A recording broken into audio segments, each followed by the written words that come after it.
Minasan, konnichiwa. Kite kuremashita, arigato. I'm Samuel Goodwin. I run a sort of consultancy in Amsterdam. I make 2 apps for the Mac on my other time, but mostly I go around helping different companies build apps, finish apps, fix the problems they have in their apps. If you want to find out any more, there's my website. But so, has this happened to you? You get this great idea for this app you want to make. You spend a weekend working on it like the whole time. And then a year later, you still haven't finished it, and you don't really know what needs to be done with it, and you basically just gave up on the project. I would like to help you fix problems like this. This happens a lot with fitness too, where this video isn't playing. There. This happens a lot with fitness too, where you decide you're going to get fit, you're going to get stronger. You work really hard for a few days, and then everything hurts, and you're miserable, and you decide that you're done.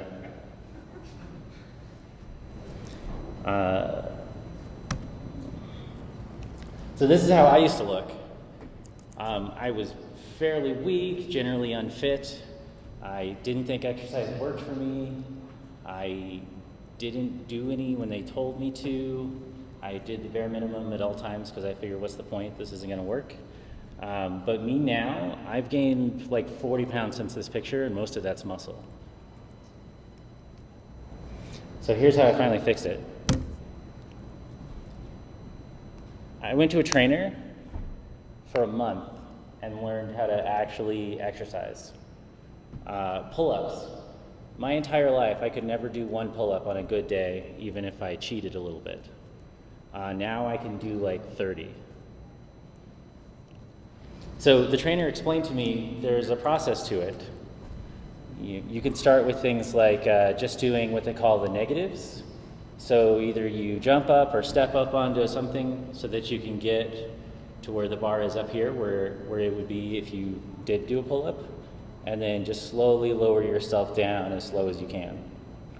And the first couple times it's more like this, but eventually you have some control over it, and then eventually you can do this so slowly that you can actually just make yourself go back up, and then you can do pull-ups. You can also make use of things like resistance bands, which are basically just big, giant, thick rubber bands that take some of your own weight off of you so that you're not pulling your whole body weight initially while you get the motion and get the feel for what it's supposed to be.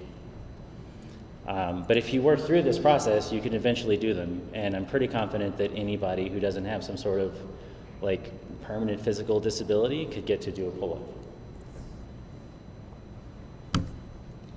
Same thing works with push-ups.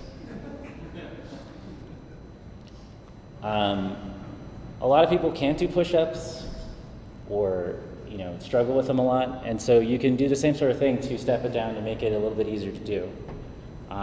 Instead of going from your toes, right, you can go from your knees initially until you can do that, and then work up to being able to do it from your toes. You can also focus on this negative motion, because I knew people that even from their knees, they would just kind of collapse on the ground and could not get back up. So just trying as hard as you can to slowly lower yourself down, like literally like this. Right, and just slowly let yourself down to the floor and then get back up. Do that from your knees, do that from your toes. Initially then too, it'll be mostly just you collapsing. But if you kept doing that, then you would be able to control the speed, and eventually you're doing pull-ups or push-ups.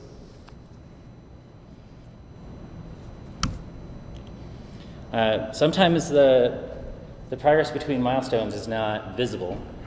The difference between doing 0 pull-ups and doing 1 pull-up is a huge difference, but you can't really see the difference because you still can't do a pull-up until you can. But if you have the plan and you stick with the plan, you can actually get between those different milestones and keep going, even if you don't see the results.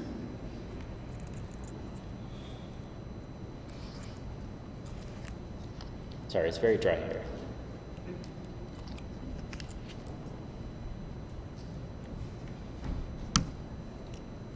So this is the Japanese character for ka. Whenever you see this, the pronunciation is ka, always. Doesn't matter where it is in a sentence, doesn't matter where it is in a word. Can you try it all with me? Say ka. Yeah. Say it again. Ka. Cool. So Japanese is considered one of the hardest languages for Westerners to learn because, a lot of things are very different and very complicated.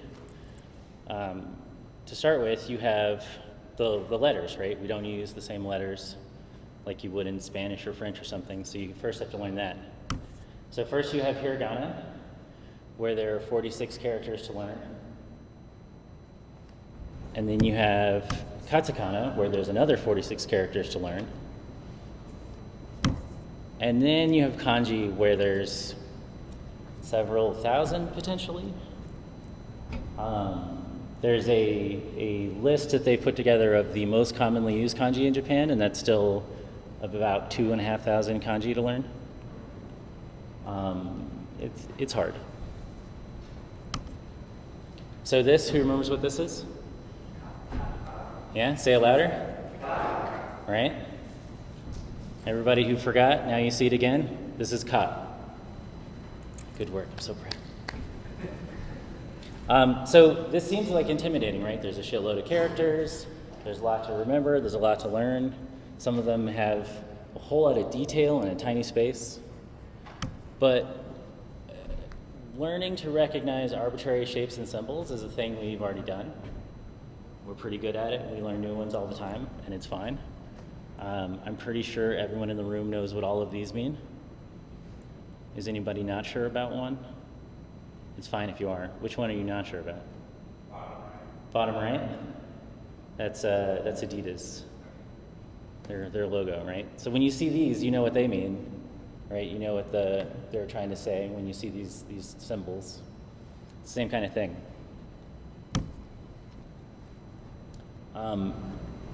I've never been to Australia, for example, but I'm pretty sure I would know what these signs meant. I don't even legally drive. I never got my license, but I still know what these symbols mean. I'm pretty sure you could guess what they mean, even if you've never been to these countries, even if you've never learned.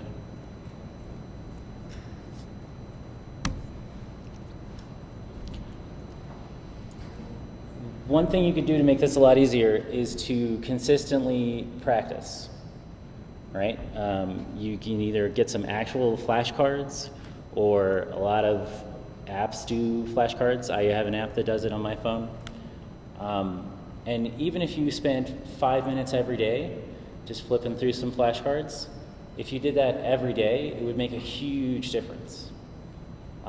Suddenly, 3,000 kanji is just, each day you go through some flashcards, you get 30 of them, 20 of them. In a year or so, you've already learned most of the kanji you need to learn.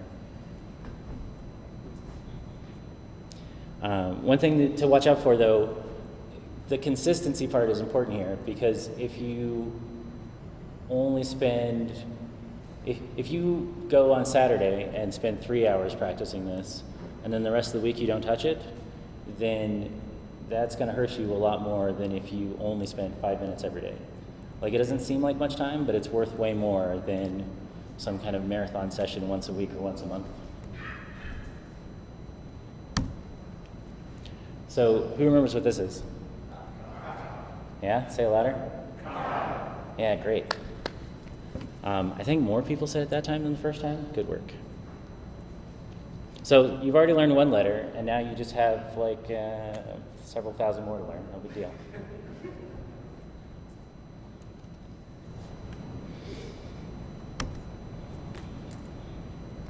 So there's a few things I would like you to take away from this. I know it didn't sound like software, but it is. First, you need a plan. If you just sit down and just spend arbitrary time fiddling on whatever it is you're trying to work with, then you're not going to get nearly as far as if you had an actual path to go on.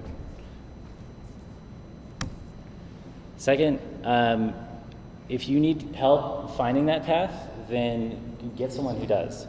Either you have a friend that's already done it, you have some sort of mentor you can talk to, hire a teacher. You can hire teachers for basically anything now. If you want to learn to knit or swim or play an instrument or learn a language, like whatever it is you want to do, hire a teacher. That's part of what they do, is give you a plan. Also, sometime each day is worth way more than long marathon days. Like if you're trying to exercise and you only do it once a month, but you do it until you collapse, you basically just made yourself feel miserable for no reason, and you're not going to get anywhere. My daily exercise plan takes 15 minutes, 20 minutes a lot of times, and that has gotten me to where I am now. And lastly, just be nice to yourself. If you're trying to do any of these things that requires this kind of work, it's going to be hard, and you don't need to make it harder on yourself by shitting on yourself. You're doing a hard thing, stick to the plan, be consistent, and it will work. Life is hard enough. We don't need to make it more hard by being mean to ourselves. And thank you for listening to my presentation. If anyone has questions, then I can answer them, or we can talk, or whatever.